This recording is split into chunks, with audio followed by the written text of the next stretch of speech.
हरे कृष्ण। तो कहा गया है आनंदमय अभ्यास।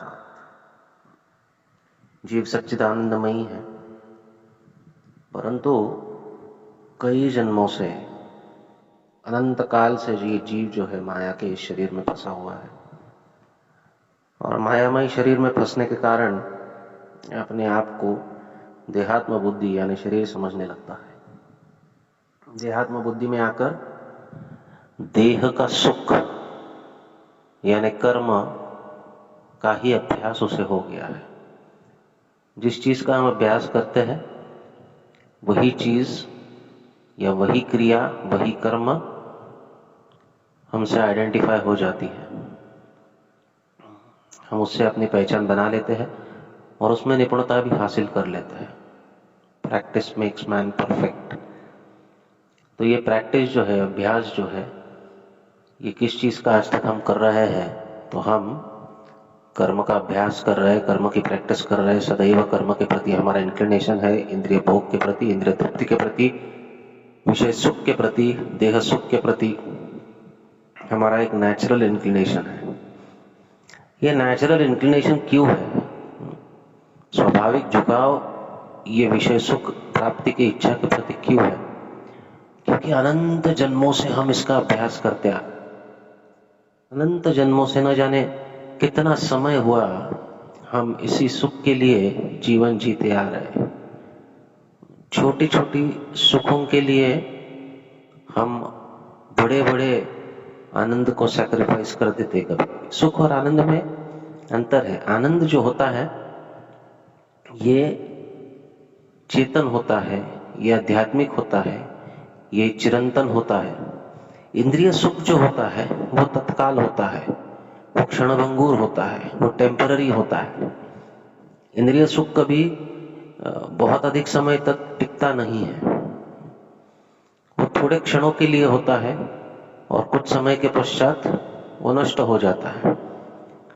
अब ये टेम्पररी अस्थाई इंद्रिय सुख प्राप्त करके हमारा उस सुख के प्रति झुकाव और बढ़ जाता है और इसलिए हमें उसका अभ्यास होता है। हम नेचुरली छोटे छोटे सुखों को ही बहुत बड़ा मानने लगते हैं। दुखेशु सुखमानिनः। हम वास्तविक दुख है, दुख देने वाली वस्तु है, लेकिन उसको ही सुख मानने लगते हैं। अंततोगत्वा इंद्रिय तृप्ति की कर्म जो है दुख ही देंगे, लेकिन उसे सुख मानते हैं। तो इसलिए वेदांत सूत्र में ही कहा गया है कि ये देहात्म बुद्धि से बाहर निकलने के लिए आनंदमय अभ्यास। आनंदमय का अर्थ है जीवात्मा। जीव सच्चिदानंदमयी है और सच्चिदानंदमय होने की वजह से उसके उद्धार का अभ्यास करना, उसके उद्धार के लिए कार्य करना, उसके उद्धार के लिए कर्म करना, यही जीव का प्रथम कर्तव्य है। अब जीव के ऊपर जो है ये देहात्म बुद्धि की परख लगी हुई है। जिस प्रकार दर्पण के ऊपर बहुत समय से अगर साफ नहीं किया है तो धूल चढ़ जाती है और धूल चढ़ने पर अगर हम उसके सामने खड़े होते हैं तो हम अपने प्रतिबिंब को ठीक से नहीं देख पाएंगे।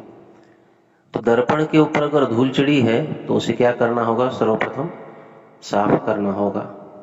उसी प्रकार इस जीव को देहात्म बुद्धि में ढकेले जाने की वजह से, हालांकि वो सच्चिदानंदमयी है, हालांकि वो संपूर्ण चेतन है, हालांकि वो आध्यात्मिक स्फुल्लिंग है, भगवान का अंश, लेकिन उसके ऊपर धूल चढ़ गई है तो वो अपने आप को इस दूषित रूप में देख रहा है, वो अपने आप को देहात्म बुद्धि में देख रहा है।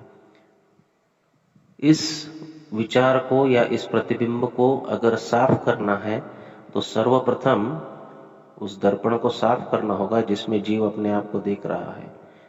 और इसलिए चैतन्य महाप्रभु कहते हैं कि चेतो दर्पण मार्जनम, चित्त के दर्पण को मार्जन करना चाहिए जिसमें जीव का प्रतिबिंब दिख रहा है। ये चित्त का दर्पण कैसे मार्जन होगा? ये मार्जन होता है नाम संकीर्तन से। भगवान के नामों का उच्चारण जब किया जाता है तो हमारा चित्त जो है शुद्ध होता है। और ऐसा क्यों होता है? क्योंकि भगवान का नाम जो है चिंतामणि, वो जड़ शब्द नहीं है।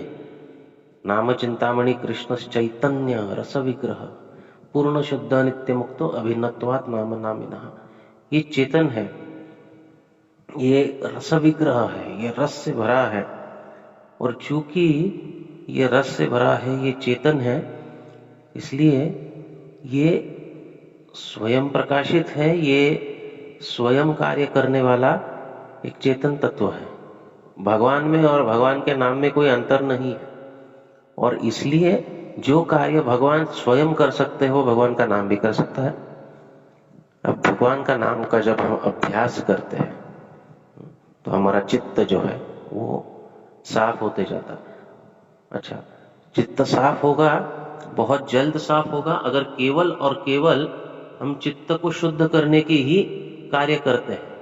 लेकिन वर्तमान में हम क्या कर रहे हैं? हम चित्त शुद्ध करने का भी कार्य कर रहे हैं और दिन भर उसे मलिन करने का भी कार्य कर रहे हैं। इसलिए वो पूरी तरह से शुद्ध नहीं हो रहा है, वो पूरी तरह से साफ नहीं हो रहा है। इसका अभ्यास करना पड़ेगा बारंबार, और इसका अभ्यास करने के लिए शक्ति की आवश्यकता है। शक्ति कहाँ से आएगी?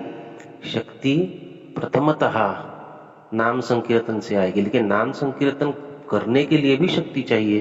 तो वो शक्ति कहाँ से आएगी? तो चैतन्य महाप्रभु कहते हैं कि सिद्धांत बोलिए कबू न करहे आलस। कभी भी सिद्धांत बोलने के लिए, सिद्धांत सुनने के लिए, तत्वों को सुनने के लिए आलस्य नहीं करना चाहिए। लोगों को लगता है क्या इतने वर्ष से हम सुन रहे हैं और कितना सुनना है। अरे, जब तक हम भगवान के श्री चरणों में नहीं जाते हैं तब तक सुनना ही सुनना है।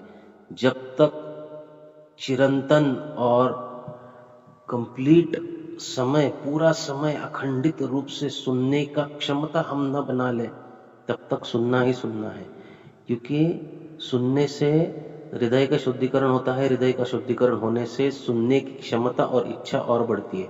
अगर किसी को ऐसा लगता है कि भगवान का सिद्धांत सुनने में, भगवान की कथा सुनने में अब हमें रुचि नहीं आ रही है, हमने बहुत सुन लिया, कितनी बार वही सुनना है, तो उसको फिर से एक बार पुनश्च आत्म परीक्षण करना चाहिए कि मेरी सुनने की क्षमता कम हो रही है, ये एक योग्य कारण है या फिर ये एक धोखे की घंटी है। It is an alert, it is an alarm. अपना श्रवणम का एपिटाइट बढ़ाना चाहिए। महाप्रभु कहते हैं इसमें आलस्य नहीं करना चाहिए।